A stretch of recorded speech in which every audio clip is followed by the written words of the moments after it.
इस वक्त मैं पेशावर हाई कोर्ट में अपनी ज़मानतें कराने के लिए आया हूँ। यहाँ पे आप अलमिया देखें कि 26 नवंबर 2024 डी चौक के केसेस में हमें मुब्तला किए हुए, उस दिन मेरे ख़िलाफ़ मुतअद्दिद केसेस किए हुए हैं, पिंडी में, इस्लामाबाद में और पता नहीं कहाँ कहाँ पे, और फैसलाबाद में भी। अभी सितम ज़रीफ़ी ये है कि इनको डफर्स ना कहें तो फिर और क्या कहें। डफर्स ये है ना कि मैं मुख्तलिफ शहरों में एक ही दिन एक ही वक्त किस तरह जा सकता हूँ या किस तरह पहुँच सकता हूँ। सारों को पता था उस दिन मैं वज़ीर आला खैबर पख्तूनख्वा अली अमीन खान और मैं इकट्ठे थे सारा दिन, तो दूसरी जगहों में जाना तो नामुमकिन था। पर खैर ये डफर तोप ना करें तो डफर्स नहीं होंगे। नंबर एक, ये हुकूमत का यही हाल है, इसलिए तो हम लोग इनको इंस्टॉल्ड गवर्नमेंट कहते हैं। अकल तो इनकी है नहीं। दूसरी अहम बात, आज 27 जनवरी 2025 हो गई है। 26 जनवरी 2025 को Sikandar Sultan Raja, former chief election commissioner of Pakistan, और उसके 2 कमिश्नर्स की मुद्दत मुलाजमत ख़त्म हो चुकी है। उनमें ज़रा कोई शर्म हो, हया हो, वो अपने ओहदों से मुस्ताफ़ियों के साइड पे बैठे, उनकी मुद्दत मुलाजमत ख़त्म हो गई है। और 15 जनवरी 2025 को मैंने स्पीकर नेशनल असम्बली को ख़त लिखा, शिबली फराज साहब ने सेनेट चेयरमैन को ख़त लिखा कि फिल फॉर पार्लियामेंट्री कमेटी जो है वो बिठाई जाए, बनाई जाए, और जो चीफ इलेक्शन कमिश्नर और आपके 2 कमिश्नर्स हैं उनकी तैनाती के लिए नाम फाइनलाइज किए जाएं। उस पर अभी तक न स्पीकर नेशनल असम्बली की तरफ से कोई आया, ना ही सेनेट चेयरमैन की तरफ से कोई बात आई, और ना ही जो इंस्टॉल्ड फॉर्म 47 शाहबाज शरीफ है उसकी तरफ से कुछ आया। गो के उसने लीडर ऑफ द ऑपोजिशन को ख़त लिखना है कि नाम भेजें, पर अभी तक नहीं हुआ। शायद मेरा ख्याल है वो पटवारी, किसी पटवारी का या किसी से इजाज़त ले रहा होगा शाहबाज शरीफ।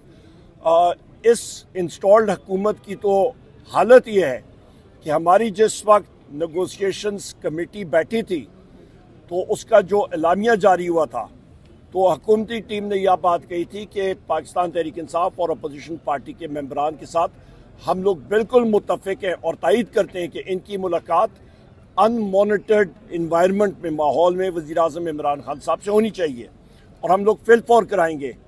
पर मेरा ख्याल है शायद उन्होंने अपने अड्याले के पटवारी को शायद हुकूमती टीम ने लिखा हो इजाज़तनामा लेने के लिए, पर पटवारी साहब ने उनको अभी तक इजाज़त नहीं दी है।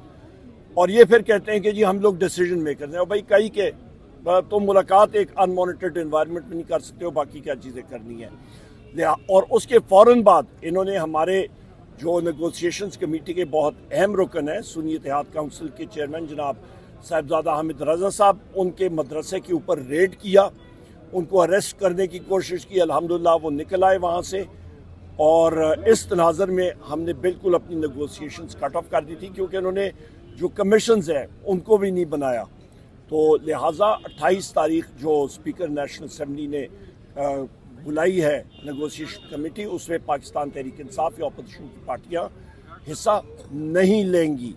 मैं फिर रिपीट करता हूं, हम लोग हिस्सा नहीं लेंगे। वज़ीर-ए-आज़म इमरान खान साहब ने कैटेगोरिकली कह दिया था, और हमारा भी एग्जैक्टली यही मौक़िफ़ उनको हमने बताया है। आगे जाते हुए हम ये बात करना चाहता हूँ कि मुल्क में अफरा तफरी है। बलूचिस्तान में देखें, मारंग बलोच साहिबा का जो वहाँ पे जलसा हुआ, उसके खिलाफ सेक्शन 144 लगाई गई, लोगों को अरेस्ट किया गया। बलूचिस्तान हुकूमत, चीफ सेक्रेटरी और IG बलूचिस्तान, इन लोगों के इन एक्शंस को मैं शदीद अल्फाज में रद्द करता हूँ और मुज़ामत करता हूँ। वहाँ पे उसके बावजूद भी लाखों लोग, ख़वातीन और मर्द वहाँ पे आए।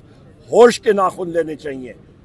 पाकिस्तान के जो इस वक्त जो डिसीजन मेकर्स हैं उनको होश के नाखून लेने चाहिए। बलूचिस्तान में हालात ठीक नहीं है, बॉर्डर्स पे हालात ठीक नहीं है, मईशत के हालात ठीक नहीं है, आपके नेशनल कोहिजन तितर बितर हुई हुई है, आपकी इकोनॉमी जो है वो बिल्कुल ख़त्म हुई हुई है। वर्ल्ड बैंक वाले आके कंट्री फ्रेमवर्क एक्सेट्रा देते हैं, उसकी बुनियाद आपकी एक मजबूत आपकी कॉन्स्टिट्यूशन और रूल ऑफ लॉ पे होता है। न पाकिस्तान में इस वक्त आइन की आप समझ लें कि फॉलो हो रहा है, और ना ही आपका रूल ऑफ लॉ है।